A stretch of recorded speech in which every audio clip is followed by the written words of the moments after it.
Hi, this is Carl with another SOP video for managed service providers.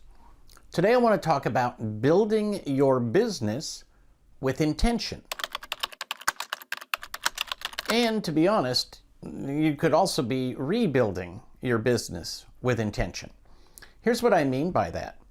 So many people, when they start their business, have this false belief that they must take every penny that they can.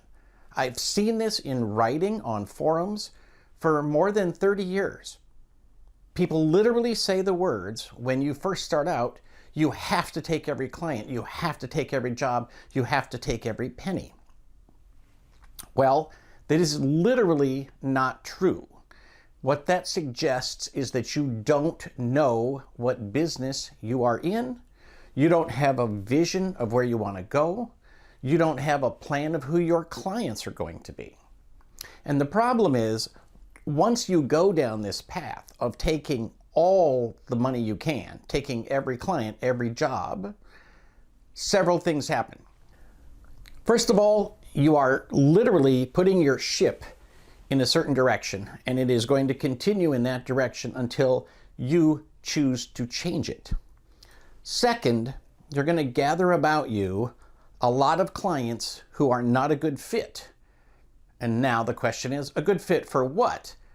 Well, for anything really, but because you don't know who you want your clients to be, the chances that this hodgepodge collection of random people who are willing to give you money is not your ideal client. Many, many times over the last couple of decades, I have put out training materials about designing your mission, designing the vision of where you want your company to go.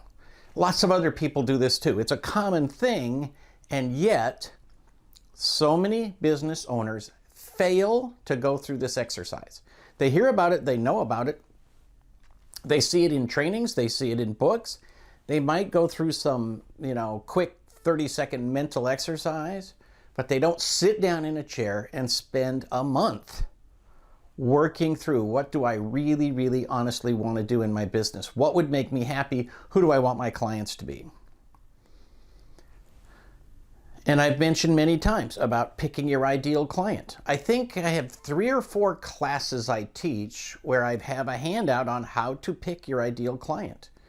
I've put it in books, right? It's part of a download for a couple of books, including the Absolutely Unbreakable Rules of Service Delivery. You have to know who your client is so you can serve them. You have to know who your client is so you can design businesses that make them better. You have to know who your client is so that your employees know what you're looking for. And then eventually you will only take on clients who are the model that you want to build for your business.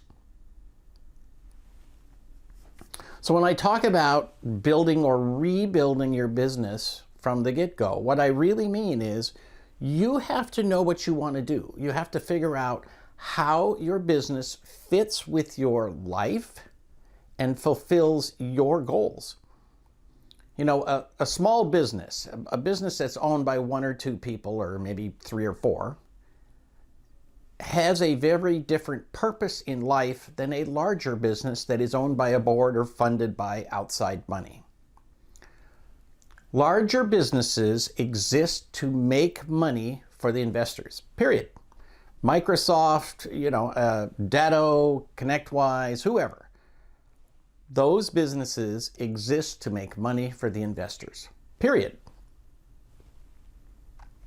A small business exists to fulfill the dreams, wishes, and desires of the owner. Now, your dream, your wish, your desire might be to make a bunch of money and sell that thing off to a bigger MSP. That's cool. Your wish is up to you. I can't pass any judgment on what you want to do with your life or your money.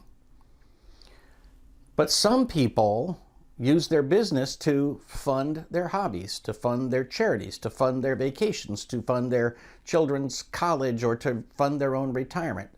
Whatever it is that you want to do, your business should exist for that. So on one hand, you got to figure out the right clients so that you're heading in the right direction. On the other hand, you got to figure out why your business serves your personal values, your personal goals.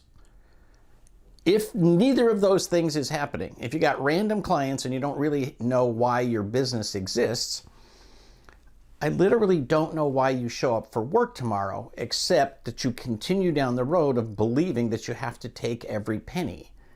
That was never true at the beginning. It's never true today. It will never be true in the future. That poverty mentality can only lead you to make bad decisions.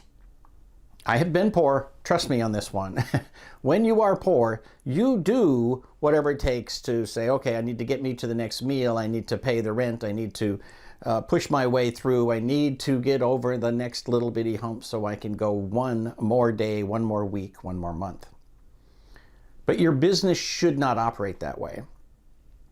And if you find that you've been in business a while and you continue to operate that way, you literally need to stop doing the bad things and start doing the things that will head you in the right direction. It is never too late to realign your business and head in the right direction.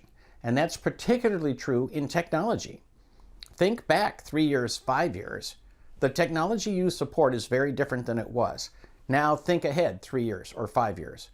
It will be even more different going forward because technology will speed up. The evolution of technology will go faster all the time. So you can rebuild, you can push the reset button any day you want and build a new company based on a new vision, and you can get there pretty quickly. We are lucky in technology that that happens all the time, much faster than in many other businesses. So sit down in a chair, think about your business, read some books, sign up for Audible. Go out there and figure out what you want to do and then begin to make it come true. This is not bullshit.